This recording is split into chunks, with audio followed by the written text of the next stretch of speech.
시청자 여러분 안녕하십니까. 생방송 심층 토론입니다. 새해 복 많이 받으시기 바랍니다. 2019년 개년 새해가 밝았는데요. 황금돼지띠라고 하죠. 황금돼지의 좋은 기운이 2019년 전북의 새로운 도약과 희망이 되기를 바라는 간절한 마음 여러분 한결같을 거라 생각합니다. 그런데요, 전북 경제를 생각하면 암울하기만 합니다. 잘 아시는 것처럼 군산 경제가 어려워지면서 전북 경제 상당히 위태로워졌습니다. 지난해 전북의 경제 성장률을 보면요, 3.7%로 전국 평균 5.5%보다도 낮습니다. 고용률과 취업자 수가 동반 하락하면서 전북의 일자리 상황은 더욱더 어렵습니다. 정부 또 전라북도 정치권이 모두 합심해야 한다는 도민들의 목소리 요구가 크죠. 오늘 그래서 생방송 심층 토론 신년 기획으로 내 당의 도당위원장을 모시고 전북 경제 문제점은 무엇이고 회생 방안은 무엇인지 심층 진단해 보도록 하겠습니다. 시청자 여러분께서도 전화와 문자로 의견 주시면 되겠습니다. 여러분께서 주신 의견 실시간으로 전하겠습니다. 먼저 민주당 전북도당위원장인 안호영 위원장 어서 오십시오. 네, 안녕하십니까. 더불어민주당 도당위원장을 맡고 있는 안호영 의원입니다.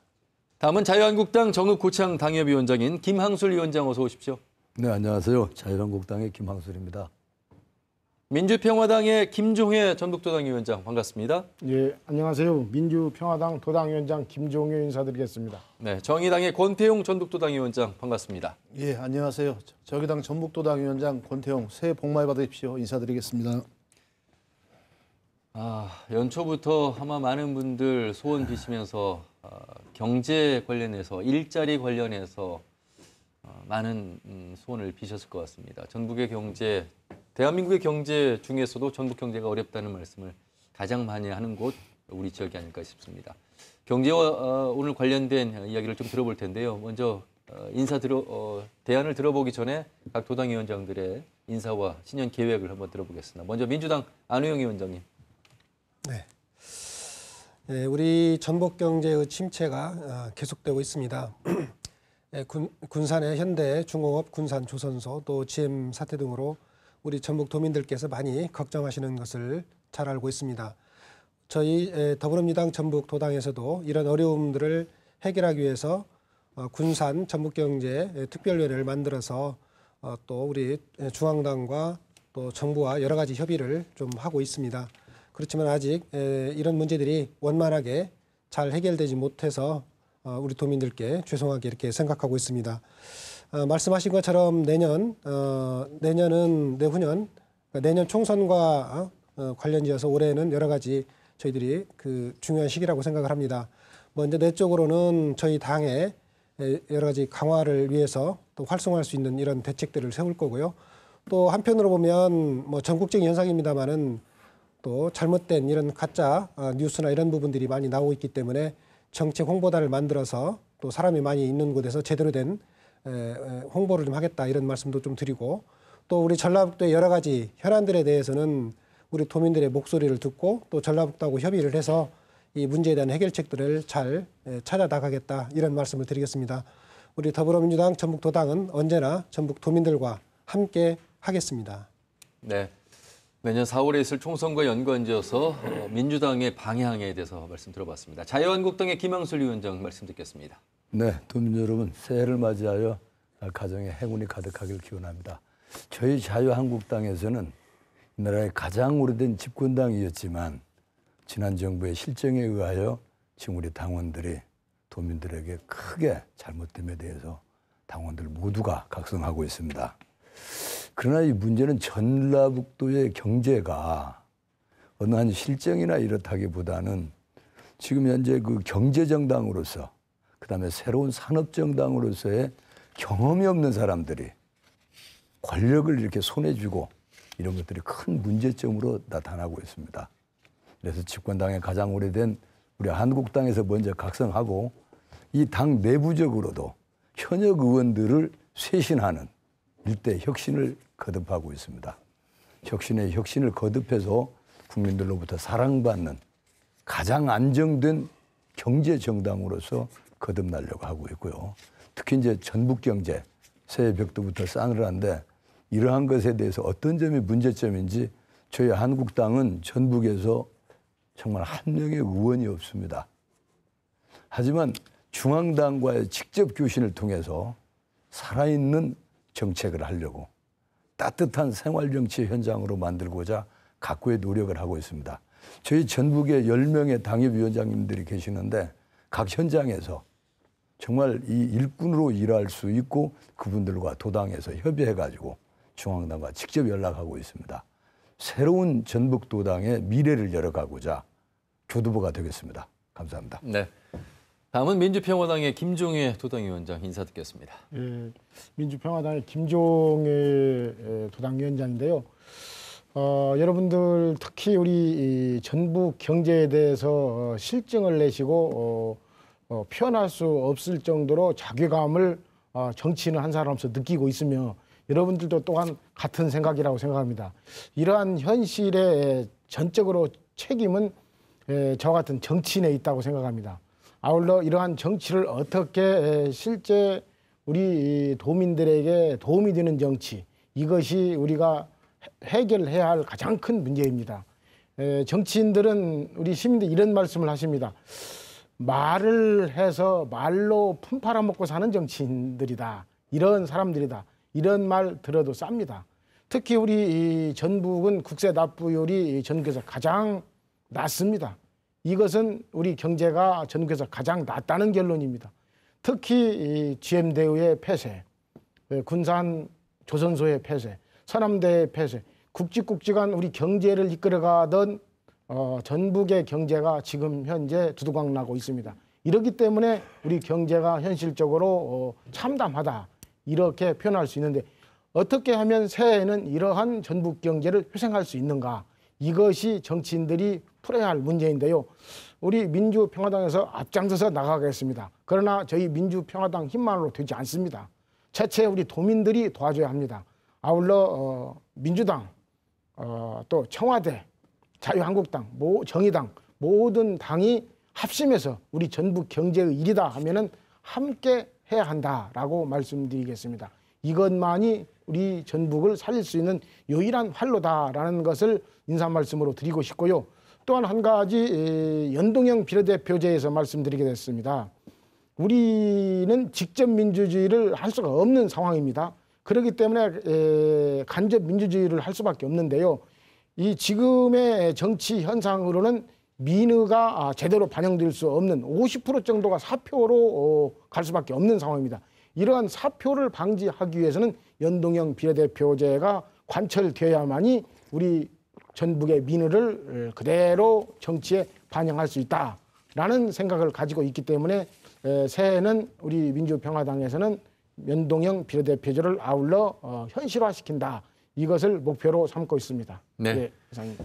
전북도의 경제 회생을 위해서는 당을 떠나서 협치를 해야 된다는 말씀과 더불어서 총선을 겨냥한 민주평화당의 연동형 비례대표제 의지까지 말씀 들어봤고요. 다음은 정의당 권태용 도당위원장 말씀 듣겠습니다. 예, 정의당 도당위원장 권태용입니다. 전북 경제가 어렵다고 많은 공약들을 하고 많은 계획들을 내고 있습니다만은 정치는 결과로 얘기해야 된다 이렇게 생각을 합니다. 현실적으로 전북 경제가 왜 이렇게 어려운가? 저는 첫 번째로 수도권이나 다른 시도의 어떤 경제 정책을 따라하는 수준을 넘어서지 못하고 있다.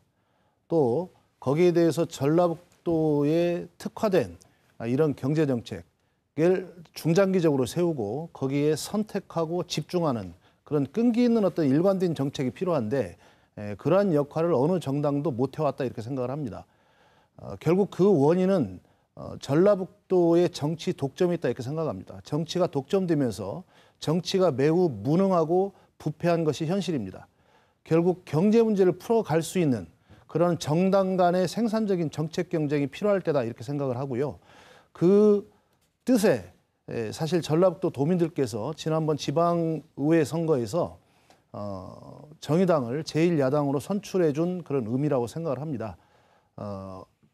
내년에 총선이 있고 2022년도에 지방선거가 있습니다.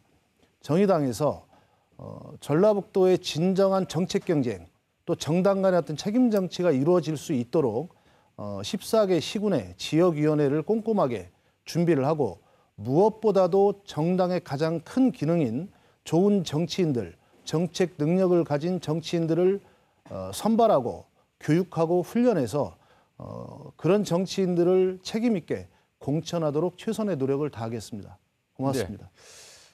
자, 구체적인 경제 이야기를 하기 전에 미리 좀 말씀을 드리겠습니다. 워낙 달변가들이셔서 이제 남은 시간은 45분밖에 남지 않습니다. 그런데 전북의 경제 해법 듣는 데는 시간이 턱없이 부족합니다.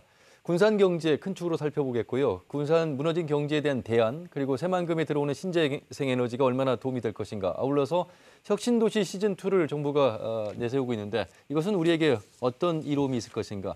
아마 답변들을 좀 정리해서 요점만 잘 말씀을 해주셔야 될 것 같습니다. 먼저 군산 조선소와 또 현대 중공업의 회생 방안, 이 크게 두 개로 나눠서 군산 경제를 살펴보도록 하겠습니다. 군산 GM부터 좀 살펴보죠. 안우영 위원장님. 예. 네. 군산 GM 공장이 이제 작년 5월 31일 날 이제 폐쇄가 됐습니다. 그 여파로 1만 2천 명 정도의 이제 일자리가 사라졌는데요. 이제 군산 경제 회복을 위해서는 이제 군산 GM 공장을 어떻게 하면 이제 그 폐쇄된 GM 공장을 잘 활용할 수 있느냐 하는 부분이 가장 중요한 문제라는 생각이 듭니다. 그래서 이 문제를 해결하기 위해서 우리 전라북도하고 정부에서는 상용차 관련해서 자율주행 상용차와 관련된 이런 투자를 하는 문제를 좀 검토를 준비를 하고 있고요. 그래서 이제 그게 어떻게 보면 미래의 또 새로운 산업으로서 전라북도를 이끌어갈 성장 동력이라고 볼 수가 있습니다. 그리고 또 이제 이런 지행 공장을 다시 이제 만약에 이제 인수를 하게 된다고 그런다면 아까 우리 이런 상용차로 하게 되고 네. 그다음에 이제 거기를 지금 일자리와 관련해서는 좀 광주형 일자리 부분이 검토가 되고 있습니다만은 그에 유사하게 군산형 일자리로서 거기를 활용할 수 있는 방안에 대해서 검토를 좀 하고 있는 것으로 알고 있고 또 전라북도에서는 일자리 추진단을 만들어서 군산 공장을 인수하게 되는 경우에 여러 가지 뭐 군산시 또 전라북도 또 그 사용자 또 노동자가 함께 협력해서 거기를 재활용할 수 있는 이런 방안에 대해서 이제 검토는 하고 있는데 아직 정확하게 인수자나 이런 부분이 나타나질 않아서 그런 부분들 노력하고 있다는 말씀을 좀 드립니다. 네. 각 당의 이제 도당위원장으로서 대안을 말씀드리고 있습니다만 다른 당에서는 뭐 여기에 좀 반박을 한다거나 또 추가로 또 말씀을 하실 분들은 이어서 해주시면 되겠습니다. 민주평화당의 김종혜 위원장님. 사회자께서도 말씀해 주셨습니다만은 우리 전북 경제의 가장 큰 타격은 GM 공장 폐쇄, 아울러 현대조선소 폐쇄입니다.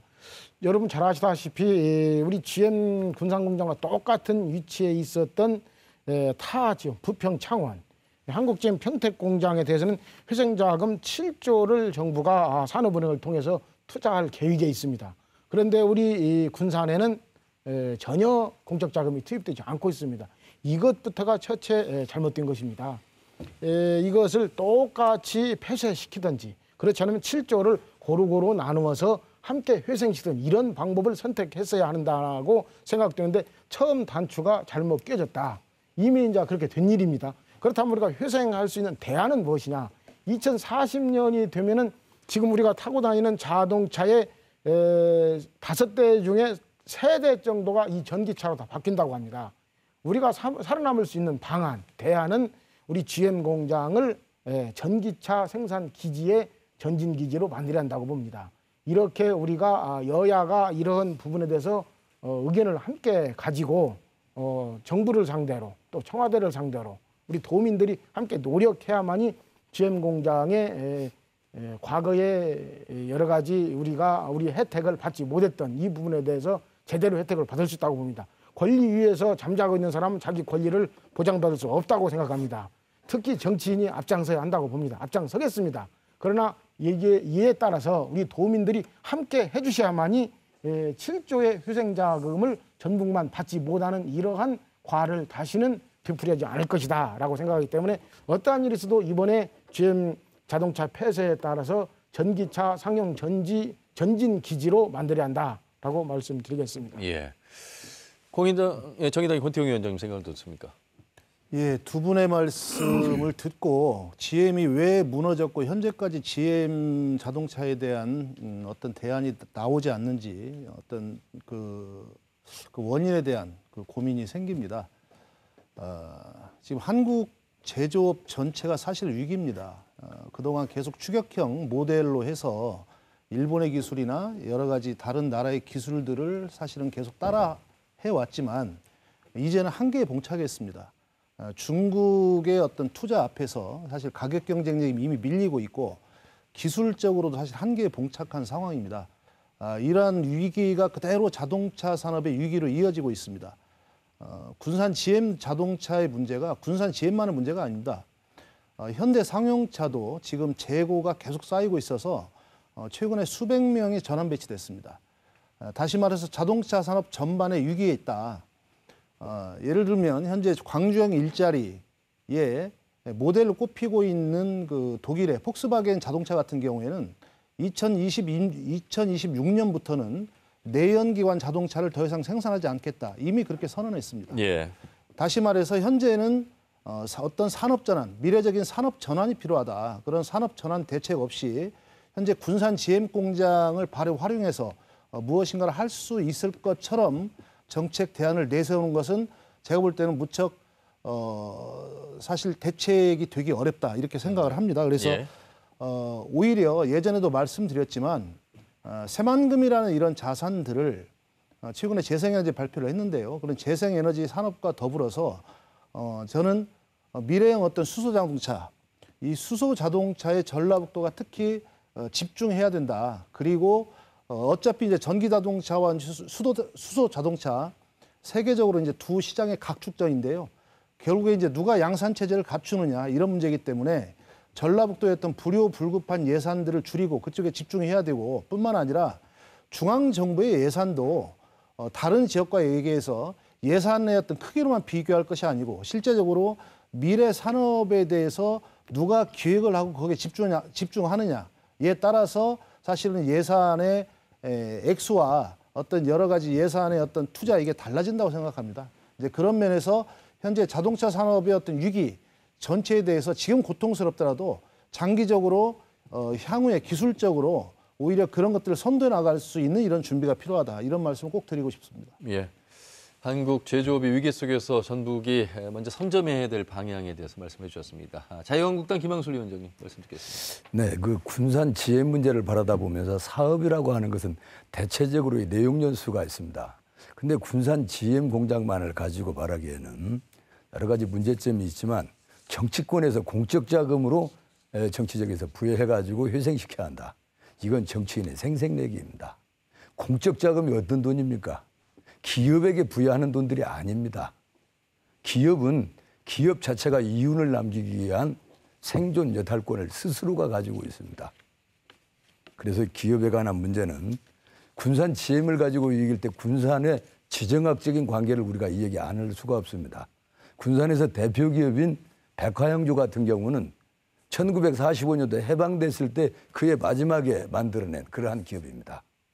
약 50년, 60년간 군산의 대표 기업으로서 안방 기업으로 잘 일해왔습니다. 그것은 거기 그 백화영주가 만들어낸 청주 아주 부자 회사였는데 그 재료가 대야라든가 바로 인근에 광활한 농지가 있었습니다. 이런 재료를 가지고 만들었기 때문에 지역 관계에서 잘 살아남을 수 있었던 거죠. 그래서 새로운 어떤 그 여건이 바뀌면서 그 주도자가 바뀌게 되죠. 지금은 롯데의 주조에서 있는데 공장이 어느 그 산업단지에서 자그마하게 존재하고 있습니다. 바뀌고 있어서 이러한 군산의 GM에 관한 문제, 기업이 이윤을 가지고 자기들의 생존 여탈권을 가지고 있다. 이런 것에서 정치권에서 함부로 아까 그 의원님도 말씀했습니다마는 언어의 말잔치, 어떤 언어의 꾸밈 이걸로 해서 미래를 점지해서는 안 되는 것이다. 예. 산업의 전환에 분명한 위치가 있다. 이 말씀을 드립니다. 자, 여러분 아시는 것처럼 한국GM 군산 공장은 완전히 폐쇄됐기 때문에 당장 대안을 찾기가 어렵습니다만 현대중공업 군산조선소는 일단 중단 상황입니다. 그래서 전체적으로 현대중공업의 수주 물량이 늘어나고 있기 때문에 우리도 그 수주 물량 속에서 기대할 수 있는 부분이 있는데 이게 지금 현실적으로는 우리의 뜻대로 잘 되지 않고 있는 부분. 이제 이 조선소 관련해서 대안을 좀 찾아보도록 하겠습니다. 권태형 위원장님 먼저 말씀하시죠.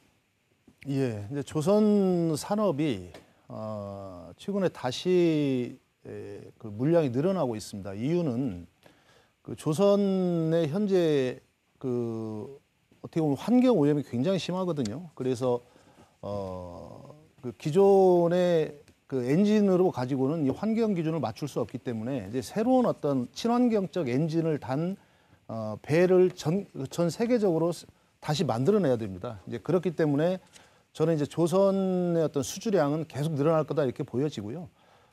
그런 맥락에서 저는 군산 조선소가 재가동될 가능성은 저는 충분히 있다 이렇게 보여집니다. 다만 문제는 군산 조선소가 재가동되더라도 또 이제 경기가 하강했을 때 또 똑같은 문제가 생길 수 있다는 거예요. 그래서 군산 조선소 같은 경우 연구 기능도 없이 울산의 조선소가 모두 다 포화 상태로 됐을 경우에 가장 이제 마지막에 사실은 이게 물량이 배정되는 이런 구조다 보니까 향후에 이제 경기가 어려워졌을 경우에 또 먼저 또 빠지는 구조가 됩니다. 그러면 가장 큰 타격을 받는 건 이제 하청업체들인데 그러한 면에서 향후에 군산조선소가 재가동되더라도 그런 하청업체들의 어떤 생산 다변화 이런 것들을 통해서 향후에 충격에 대비할 수 있는 이런 준비들이 될 필요가 있겠다 이런 생각을 가지고 있습니다. 예, 김종혜 위원장님 말씀 듣겠습니다. 예, 군산조선소 폐쇄도 GM대와 똑같은 입장이라고 저는 보고 있습니다. 군산 조선소 같은 경우도 똑같은 입장에서 재작년에 폐쇄할 때 대우해상조선에 대해서는 회상자금 7조를 투자했습니다. 네. 우리 군산에서는 전혀 투자하지 않았습니다. 이런 상황에서 지금 현재 다시 회생할 수 있는 여건이 살아나고 있는데요. 정부에서 조선 산업을 살리기 위해서 관공섬이나 또 해경 함정, 군함 등을 발주했고 외국 상선을 포함해서 약 200척 이상이 수주가 되고 있습니다. 이런 상황에서 정부의 의지 여하에 따라서 우리 군산 조선소에도 20척, 30척 충분히 배정할 수 있다고 생각합니다. 그런데 이런 상황에서 정부가 아직 의견 제시를 하지 않고 군산 조선소에 대해서 회생하려는 의지가 없다. 그렇기 때문에 군산 조선소 회생의 의지는 단순히 정부의 뜻에 있다. 그렇기 때문에 이러한 정부의 뜻을 우리 군산에 돌리기 위해서는 정치인들이 나서야 합니다. 그리고 똑같은 말입니다만 우리 도민들이 나서줘야 합니다. 여야가 함께 해야 합니다. 그래서 우리 군산 조선소를 살릴 수 있는 방안 수주가 있기 때문에 200척 이상입니다. 20척만 우리에게 수주 주면 됩니다. 충분히 받을 수 있습니다. 그래서 이 부분에서 함께 노력하는 방안이 회생 대안이다라고 저는 말씀드립니다. 네, 작년 11월에 정부가 조선산업 활력 재고 방안 발표를 했는데 여기서 이제 군산이 언급되지 않은 부분에 대해서 계속 이제 똑같은 관점에서 말씀을 해주셔서 안우영 민주당의 위원장님 생각은 어떻습니까? 예, 조선소 어느 정도 수주 실적이 늘고 있어서 우리도 기대할 수 있는 부분인데. 네,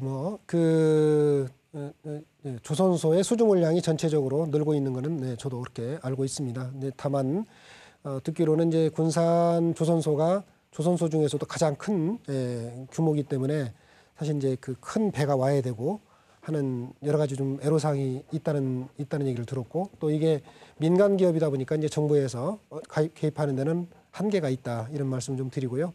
어쨌든 이 문제를 해결하는 방법은 저는 두 가지 측면에서 볼 수 있다고 보는데 첫째는 군산 조선소를 군산소의 재가동을 해야 되는데 재가동 시기를 어떻게 하면 빨리 앞당길 수 있느냐 하는 문제고요. 또 한 가지는 재가동하지 않는 동안에 여러 가지 협력업체라든가 이런 부분들이 잘 가동을 해서 그 생태계를 잘 유지할 수 있도록 하는 게 이제 중요한데 첫 번째 그 재가동 시기를 앞당기는 문제는 지금 앞으로 신조 물량이라든가 이런 부분들 아니면 이제 또 그 만약에 조선소 직접 조선을 배를 건조를 안 넣는다고 하더라도 건조에 필요한 블럭들이 있거든요. 이런 블럭들을 지금 내년 올 같은 경우에 한 20만 톤 정도가 또 외부에서 제작할 수 있다는데 그런 물량들을 군산 조선소에서 그 제작할 수 있도록 하는 부분들을 좀 정치권과 여러 우리 도에서 좀 노력하는 부분이 필요하다는 생각이 들고요.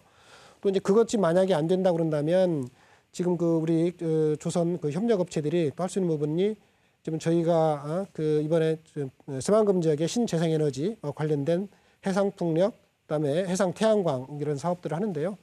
그런 그 해상 그 태양광의 이제 그 부유체라든가, 그다음에 해상 풍력의 하부 구조물 같은 걸 할 때 그 조선의 이제 그 협력업체들이 거기 이제 물건들을 제작해서 공급할 수 있도록 하는 일을 하게 된다고 그런다면 어느 정도 또 그 협력업체들이 유지가 되는 이제 이런 상황이 될 수가 있다고 생각합니다. 그래서 이런 양쪽의 측면에서 다 노력을 해야 된다고 봅니다. 그래서 지금 남아있는 협력 업체들이 말이죠. 군산조선 해양기술사업 협동조합을 만들어서 그나마 이 명맥을 유지하고 있는 속에서 정부나 지자체가 좀 더 지원을 해준다면 상당히 많이 살아나지 않을까 이런 이제 생각을 좀 참고로 하나 해보게 더 됩니다. 말씀드리면 그게 한 50, 그 업체가 한 50여 개 정도 되는데요. 예. 내년도에 그 우리 그러니까 내년도가 아니라 벌써 이제 올해네요. 그 산자부에서 지역 활력 회복 프로젝트로 해서 그 조선 기자재 업체들이 이런 그 아까 말했던 그 신재생에너지와 관련된 태양광 그다음에 해상 풍력 이런 데 이제 좀 그 관련된 사업을 할 수 있도록 하는 그 계획들을 좀 세우고 있다는 말씀을 좀 드립니다. 예. 자, 뭐 재가동이 우선이겠습니다만 그렇지 못한 경우에 차선이라도 지금 남아있는 협력업체들이 신재생에너지 분야 쪽으로 지금 참여하고 있다 이런 말씀이시고 김항술 위원장님. 예. 네, 저기 현대조선 군산조선소는 철저하게 경영자 실책입니다. 이게 2011년도에 배를 만드는 이 두터운 철판이 있는데 후판이 있는데 이게 1톤당 일본이나 우리나라하고 동종의 배를 만들 수 있는 기능을 가진 중국이 있는데 거긴 톤당 850불이었습니다. 근데 우리나라에서는 포항제철에서 만드는 여기에 전속 계약이 돼 있는데 그 철판 가격이 1,050불입니다. 일단 200불의 차이가 있죠. 그다음에 거기에 근로자들의 노임이 일본의 경우에는 연봉 한 7천만 원 정도, 한국엔 8천만 원입니다. 일본에서는 중국의 경우는 4천만 원이 안 됩니다. 그런데 이 배라고 하는 것이 유조선이라든가 이 벌크선, 상선을 만드는데 철저하게 국내 용품이 아니고 해외로 나가는 물건들입니다. 국제 경쟁력을 이미 잃어버렸습니다. 이런 상태에서 출발을 했고 또 더욱 중요한 것 하나는 여기가 그 2011년도에 호황이 이제 정리가 되는데 이 벌크선이라거나 상선이라거나 이 지구의 덩어리에서 물동량이 어느 정도 끝나버렸습니다. 이래서 10만 톤 이상 만드는 대형의 배가 이제 소요량이 거의 종료가 됐죠. 이래서 이제 5만 톤이라거나 이제 보트라거나 여객선 이런 정도로 전환을 해야 되는데 그 전환의 시기를 이미 놓쳤던 것입니다. 이래서 현재 거기가 주고 있는데 저희 전북 도당에서 군산조선소를 살리기 위해서 새로운 업체와의 접촉을 여러 차례 했습니다. 이거 굉장히 중요한 얘기입니다. 이래가지고 5만 톤 이하 그다음에 여객선 정도로 만들어내는 소형 선박을 만드는 업체하고 현재 저희가 하고 있는데 거기서 10만 톤 이상의 배가 만들어져서 밖으로 나가려면 거의 태평양 연안까지 예인을 해야 됩니다. 이런 비용까지 원가적 개념에서 국제 경쟁력을 이미 잃었다. 그러지만 거기 가지고 정치권이 언제 와가지고 무슨 뭐 그냥 그 위문공연 하듯이 와가지고 한마디씩 날리고 가면 차라리 가수들이 와가지고 어느 날 노래하러 오는 게 좋습니다. 철저한 국제 경쟁력을 잃었기 때문에 세계를 보는 시야. 이미 세계화된 지가 언제입니까? 안방 이야기를 너무 하고 있어요. 이게 그 군산 경제의 미래에 이어서는 안 됩니다. 예. 자, 특히나 이 GM 공장이 폐쇄되면서 상당히 많은 일자리를 잃어버렸습니다. 그로 인해서 군산은 나름대로의 지역사랑 상품권이라든지 또 내지는 광주형 일자리를 벤치마킹한 군산형 일자리를 이야기하고 있는데 과연 광주형 일자리마저도 민노총과 현대자동차의 어떤 불협화음이 있어서 토닥거리고 있는데 군산형 일자리는 제대로 자리 잡을 수 있을 것인가에 대한 의구심도 상당히 높은 게 현실인데 요 관련해서 대안을 좀 들어보고요. 다음은 새만금 신재생에너지로 좀 넘어가 보도록 하겠습니다. 어느 분께서 먼저 말씀하시겠습니까? 제가 말씀드릴까요? 예, 권태용 위원장님. 광주형 일자리의 처음 시작은 저는 좋았다고 생각합니다. 처음에 그 광주형 일자리를 얘기하면서 노동자 간 임금 격차를 해소하고 양질의 좋은 일자리를 사회적으로 함께 만들자. 이게 원래 광주형 일자리의 시작입니다. 그래서 사실 임금 문제라든지 여러 뭐 적정 노동 시간이라든지 노사 책임 경영 그리고 원하청 관계 개선 이제 이러한 이슈들을 전면에 세우고 노사정이 함께 지역형 일자리를 만들자. 이게 이제 광주형 일자리의 정신인데 이게 이제 현대 자동차를 중심으로 해서 사실 이제 소형 경승용차를 생산하는 이제 이러한 공장을 새로 이제 만드는 쪽으로 이렇게 얘기를 한 거예요. 근데 이제 이러면서 사실 초기의 정신이 이 여러 협상 과정에서 광주시의 실책으로 불신으로 사실 전환되게 됩니다. 이게 이해 관계자들이 모두 함께 모여서 사실 이러한 정신을 어떻게 살려나갈 것인가를 논의했어야 되는데 광주시가 이쪽 저쪽으로 계속 부분 협상을 하면서 양쪽 간에 오히려 불신을 불러일으킨, 그래서 근본적으로 얘기하면 원래 이게 이제 독일의 폭스바겐 모델을 본뜬 모양인데 독일 폭스바겐에서 경기가 어려워지니까 임금을 한 80% 정도를 지급하는 이러한 일자리를 지역형에서 만들고 나중에 경기가 좋아지니까 임금 격차를 해소해서 사실 그 경기를 넘어섰거든요. 이제 이런 것들을 해서 광주형 일자리를 만들려고 했는데 문제는 광주형 일자리를 만들면서 굉장히 많은 문제들이 생겼어요. 일단은 이 불신이 커졌다는 것도 하나지만 근본적으로 이게 지금 5년 동안 한 30만 대 정도를 생산할 때까지는 여러 가지 협상이나 어떤 그 노동 조건 개선을 가로막는 어떤 이런 문제라든지 또는 그 울산에서도 소형 그 승용차를 생산할 계획을 가지고 있었는데 울산 쪽의 노동자리 봤을 때 광주에서 만약에 그렇게 생산했을 경우에는 결국 일자리를 뺏어가는 거 아니냐. 이런 일자리 충돌의 문제가 생긴 거예요. 그래서 일자리 충돌의 문제, 그다음에 이게 과연 내연기관 소형 승용차를 만드는 게 계속 지속적으로 가능할 것인지 하는 이런 산업의 어떤 지속성 문제, 이런 문제들이 전부 이슈가 됐는데 이런 문제들이 제대로 다뤄지기 전에 이미 불신이 싹 터버린 거예요. 그래서 오히려 전체적으로 봤을 때는 광주형 일자리의 초기 정신이 그 협상 과정에서 그 많은 이슈들을 충분히 협의해서 해결했어야 됨에도 불구하고 그런 합의 과정이 오히려 깨져나간 이런 상황. 근데 문제는 이제 군산형 일자리를 얘기하면서 일자리의 핵심은 뭐냐면 어떻게 하면 현실의 여러 가지 어려움들을 기업 차원에서 또 노동자의 입장에서 또 이게 정치권의 입장에 함께 풀어나갈 것인가, 이런 차원에서 지역의 특성을 반영한 어떤 일자리를 고민을 해야 되는데 지금 군산형 일자리를 어떻게 생각하고 있냐면 군산 GM 라인을 활용해서 마치 광주의 현대자동차가 공장을 새로 만들어서 하려고 했던 것처럼 여기는 이미 라인이 있기 때문에 여기에 새로 만들 것도 없이 국내의 어떠한 그 자동차 대기업이 들어와서 뭔가 한다면 가능하지 않겠는가, 이러한 사실 모방으로 가는데 광주와 똑같은 문제가 생길 거다 이런 생각이 듭니다. 그래서 군산형 일자리는 광주형 일자리를 본뜨는 것이 아니고 사실 광주형 일자리를 만들려고 했던 초기 합의 정신, 그리고 지역의 어떤 특성을 반영하는 어떤 지역만의 어떤 특화 전략, 이런 부분에서 접근이 열어놓고 좀 기획이 돼야 된다. 저는 정말 전라북도의 여러 가지 경제 정책이나 산업 정책들이 계속 따라하고 모방하는 어떤 이런 한계를 넘어서지 못하고 있다. 그런 의미에서 군산형 일자리가 광주형 일자리를 그대로 본뜨는 방식으로 해서는 실패할 거다 이렇게 생각을 합니다. 예. 안우영 위원장님 생각 들어보겠습니다. 이제 우리 권태용 도당위원장님 말씀을 들어보면은 일정 정도의 수긍이 가는 바도 있고 조금 이제 다르게 생각하는 바도 좀 있습니다. 그러니까 이제 그 일자리 문제하고 관련해서 광주형 일자리의 그 정신, 그러니까 조금 어느 정도 임금 수준이 좀 낮다고 하더라도 이제 그런 낮은 부분으로 인한 그 근로자들의 어떤 어려움들을 정치권이나 이제 지방자치단체에서 어떤 주거 문제라든가 복지 문제를 해결을 해서 함께 일자리를 만들고 경제를 활성화시키는 이런 네. 정신은 상당히 그 좋은 거라고 생각을 하고, 이런 정신을 말하자면 이제 우리 군산에서도 이제 반영시킬 수 있는 이런 그 시각에서 봐야 된다라는 점에서는 동의를 하고요.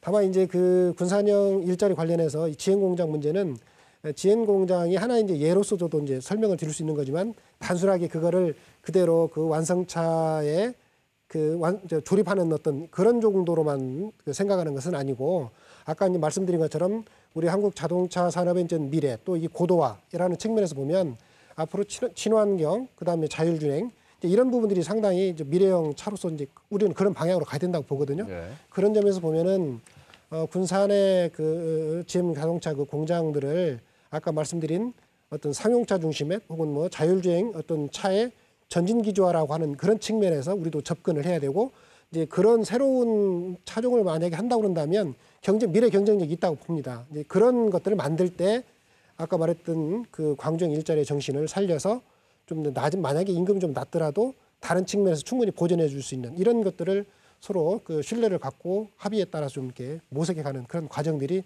필요하다고 보고요.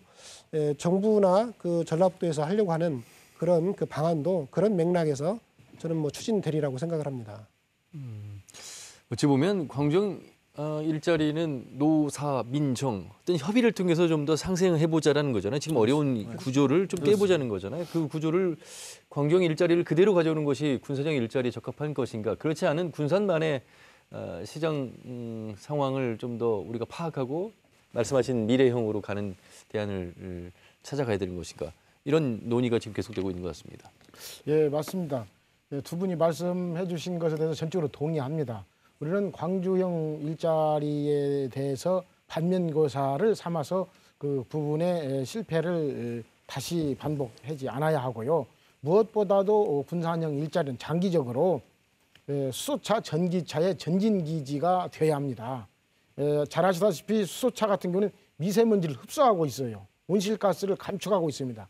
지금 전 세계적으로 가장 요구되는 사항을 수소차가 대신할 수 있다. 이렇기 때문에 지금 이 상황에서 당장에 우리 군산형 일자리를 창출하기 위해서 수소차, 전기차 생산하면 좋겠습니다만은 지금은 좀 어려운 상황이기 때문에 지금 당장 할 수 있는 부분, 이 부분은 어떤 것이 있느냐. 우리 군산에는 시설과 부지가 이미 구비되어 있습니다. 또 아울러 숙련된 노동력이 우리에게는 보유되고 있습니다. 자동차 조선 관련해서 오랫동안 숙련된 노동력이 또 함께 있고요.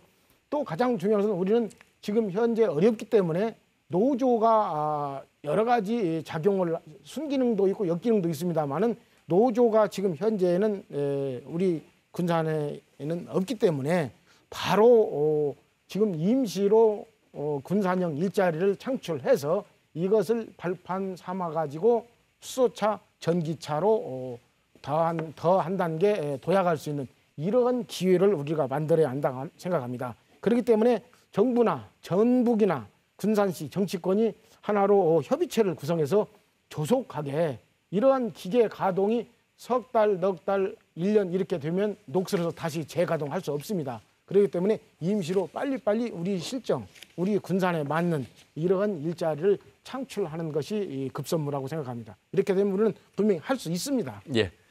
자유한국당의 김항술 위원장님. 지금 전북에서 빚어지고 있는 군산형 일자리에 대해서 말씀드리겠는데 군산형 일자리의 대상이 과연 어딘지 저는 모르겠습니다. 그 이미 타락한 기업을 살리자는 것인지 일자리를 창출하자는 것인지 대상형 어디서 일자리를 만듭니까? 우리 전북에는 얼마 전부터 도청에서 아주 전북에 맞는 일자리 창출하는 선언이 하나 있었습니다. 그게 삼락농정이라고 저는 굉장히 좋게 생각합니다. 지금 이 전북에는 농생명 산업에 대해서 우리가 만들어 가지고 그런 것에 대한 가격이 상당히 좋아지고 있거든요.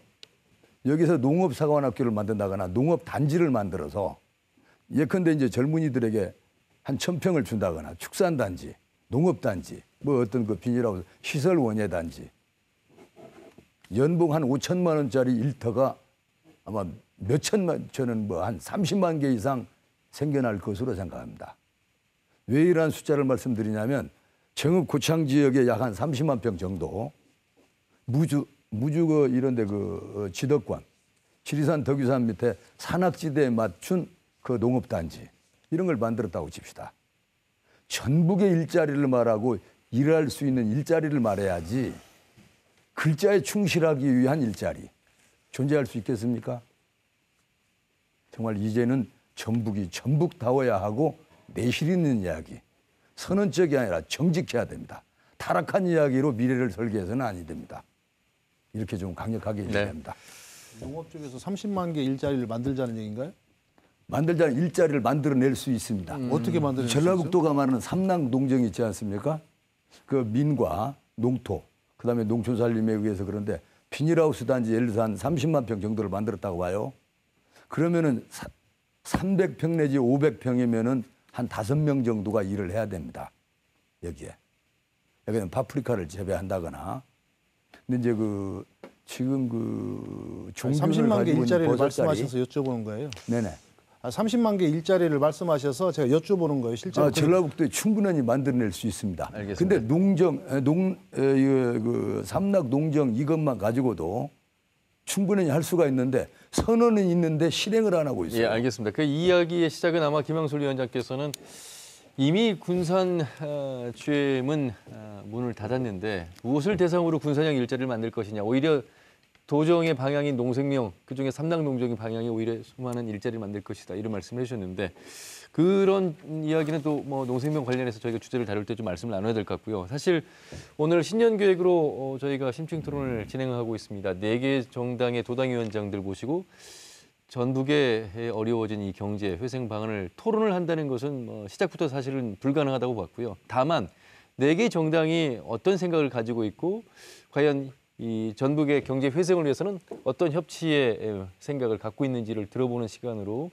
저희가 진행을 할 수밖에 없다는 점 말씀을 드리면서 잠시 후에 이 새만금의 국제공항이라든지 신재생에너지 관련 이야기를 들어봐야 될 것 같습니다. 지금 여러분께서는 생방송 심층 토론 2019 전북 경제를 말한다 시청하고 계십니다.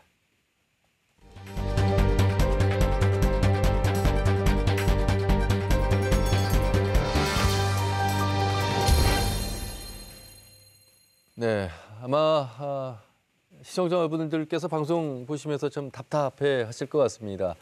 대안은 나오고 있습니다만 이것이 우리만의 의지대로 되는 것이 아니고 이미 정부는 김종혜 위원장께서 말씀하신 것처럼 우리 지역엔 예외가 돼버린, 제외돼버린 그런 상황에 대한 안타까움도 있습니다. 그렇지만 우리 나름대로의 또 대안을 찾아야 되는 그런 현실임은 틀림없습니다. 그런 차원에서 본다면 정부가 내놓은 신재생 에너지 클러스터는 과연 얼마나 도움이 될 것인가 희망의 목소리도 높습니다만 그동안 기다려온 30년 가까운 새만금 땅에 왜 하필 태양광과 풍력을 이제서야 설치해야 되느냐 이런 또 반대 목소리도 있습니다.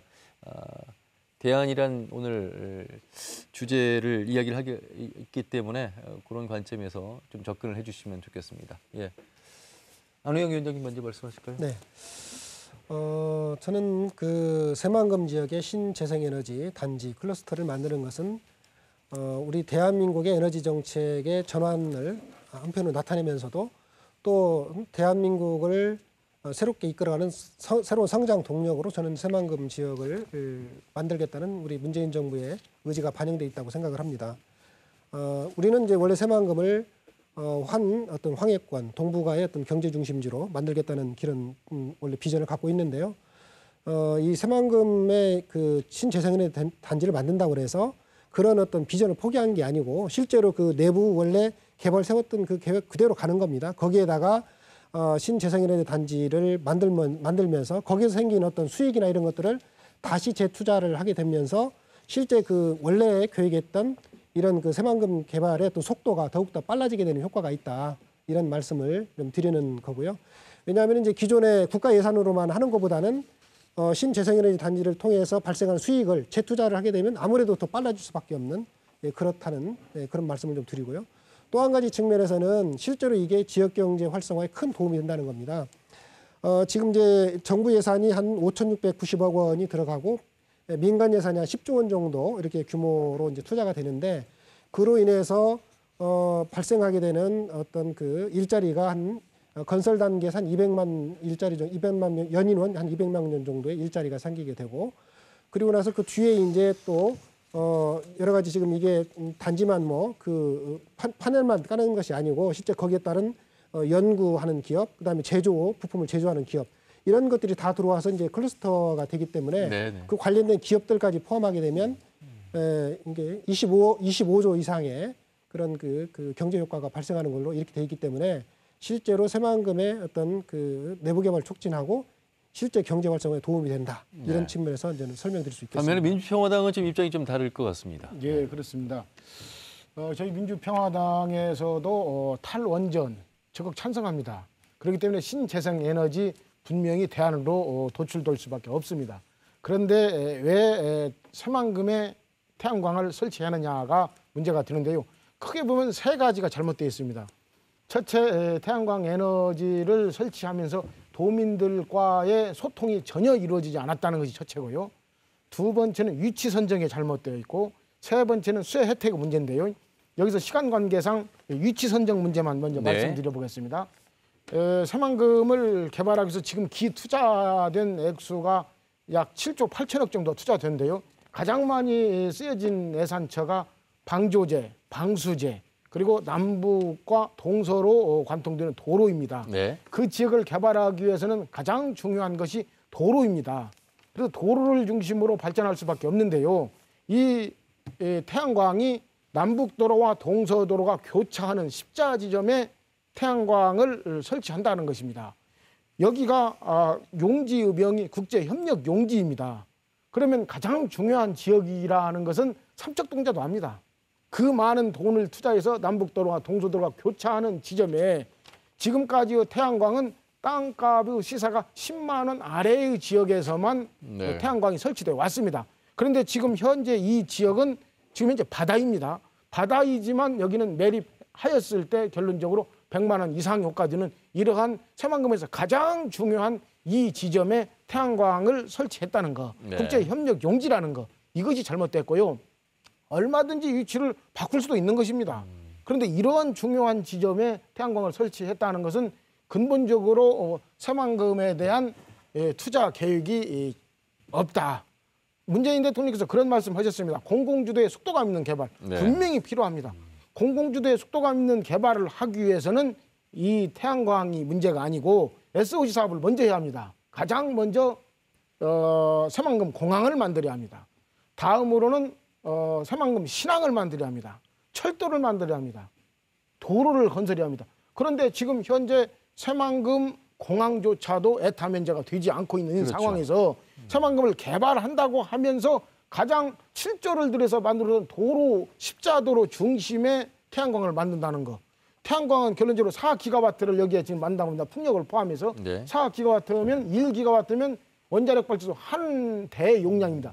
용량이 4기가와트 정도가 들어가는 이런 엄청난 새만금의 태양광을 하면서 위치 선정이 이렇게 잘못되고 가장 예, 금싸라기 땅에 이 태양광을 설치한다는 거, 이건 알겠습니다. 근본적으로 태양광을 떠나서 새만금에 대한 모독이다. 예. 저는 이렇게 생각하기 때문에 근본적으로 이 부분은 전면 여론 수렴을 통해서 재평가되어야 하고 여부 결정조차도 다시 해야 한다라고 예. 말씀드리고 싶습니다. 이렇게 이제 민주당과 민평당의 입장 차이가 큰 가운데 우리 도 입장에서는 한번 생각해볼 대목이 또 다른 측면이 있을 것 같습니다. 사실 조선소나 GM 사태, 이 대기업에 의존했던 우리의 경제 구조, 여기에 대해서 많은 도민들은 이제 더 이상 기업에 의존해서는 안 되는 구조에 대해서 지적을 하고 있습니다. 다시 말하면 신재생 에너지에 민간 자본이 10조가 들어가는데 그 10조마저도 이런 대기업에 의존하게 된다면 우리에게 남는 것은 아무것도 없다. 그렇기 때문에 위치 선정에 대해서도 의견 차이가 있습니다만 우리가 도민이 직접 도가 참여할 수 있는 그런 구조를 만들어야 된다. 아울러서 전체적인 전라도의 구조가 좀 필요하다 이런 지적을 해주셔서 여기에 대해서는 정의당 항상 늘 입장을 좀 말씀해 오신 것 같아서요. 먼저 한번 말씀하시죠. 예, 김항술 위원장님 먼저 제가 말씀하시겠습니까? 좀 말씀드리겠습니다. 새만금 지역의 태양광에 대해서는 저는 거론하지 않겠습니다. 왜 그러냐면 거론할 일구의 가치가 일단 없습니다. 왜 그러냐면 새만금 주변에 공항을 만들고 새만금은 새만금이 아니라 우리나라 서해안의 교두보입니다. 즉 옛날로 말하면 청해진이죠. 국제관문인데 거기 들어올 때 비행기로 온단 말이에요. 새만금 그 주변에 그 여러 개의 섬도 있고 경관이 아주 아름답습니다. 경관이 아름다운데 비행기로 오다가 거기 새만금에 무슨 뭐 이상한 뭐 이런 것들이 있다. 그런 공작물들이 있다. 왜 제가 입에 오르지 않으냐면 태양광하고 거기하고 전혀 맞아서는 안 된다는 겁니다. 네. 비행기로 내려왔을 때 그게 이런 뭐 무슨 시설 재생에너지 이런 용어가 아니고 이게 맞지를 않고요. 문재인 대통령께서 새만금은 자기 임기 내에 끝내겠다. 이래가지고 했는데 재생에너지 이 소리가 나올 때 태양광을 설치한다고 그럴 때 아, 또 이걸 뒤로 미루려고 그러는구나. 이런 얘기가 나온단 말이에요. 그렇지만 새만금은 전라북도에 있는 국책사업입니다. 대통령이 책임지고 일을 해야 되는 곳입니다. 이러한 상황에서 거기다가 무슨 뭐 또 지금 임기 내에 끝내겠다고 그랬어요. 알겠습니다. 오늘 그래서 새만금만 가지고 꼭 말씀드리자면 전라북도에서는 대통령 선거 한 1년에 한 번씩 해야 됩니다. 왜냐하면 임기 내에 끝내야 되니까. 오늘 주제는 이제 새만금의 재생에너지가 과연 우리에게 어느 정도 경제 도움이 될 것인가 이런 전혀 질문을 경제적으로 드렸기 때문에. 도움이 안 된다고 알겠습니다. 봅니다. 예. 권태웅 위원장님. 예.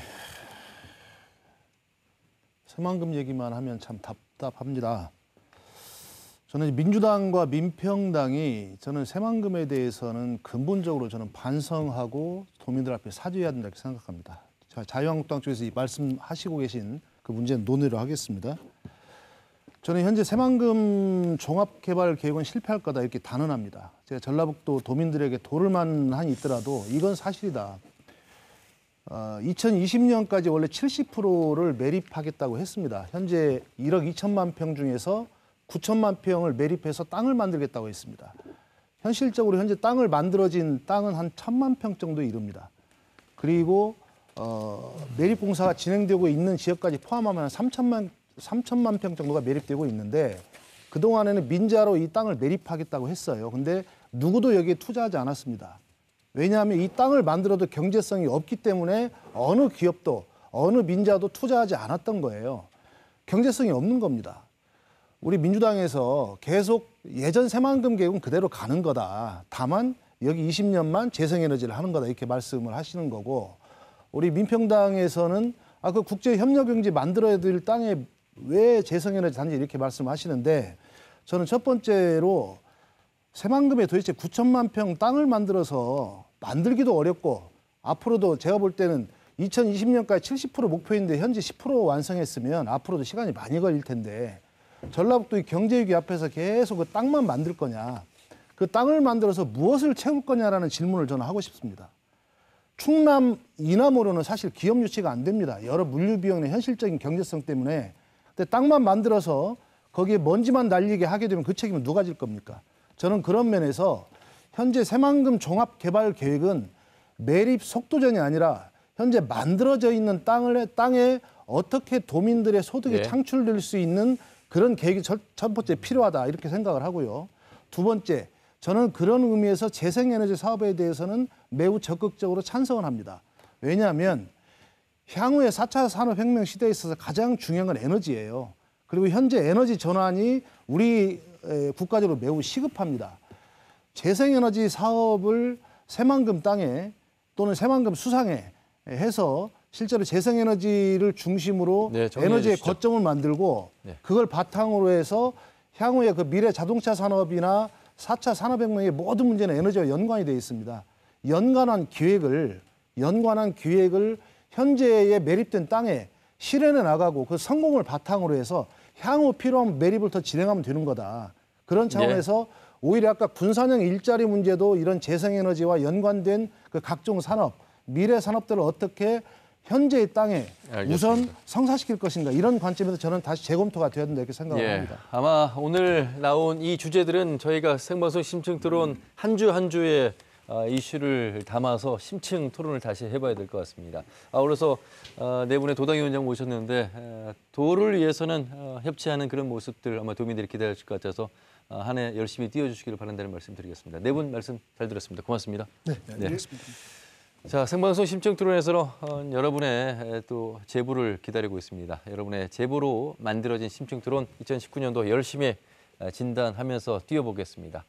늦은 시간까지 함께해 주신 여러분 고맙습니다. 수고하셨습니다.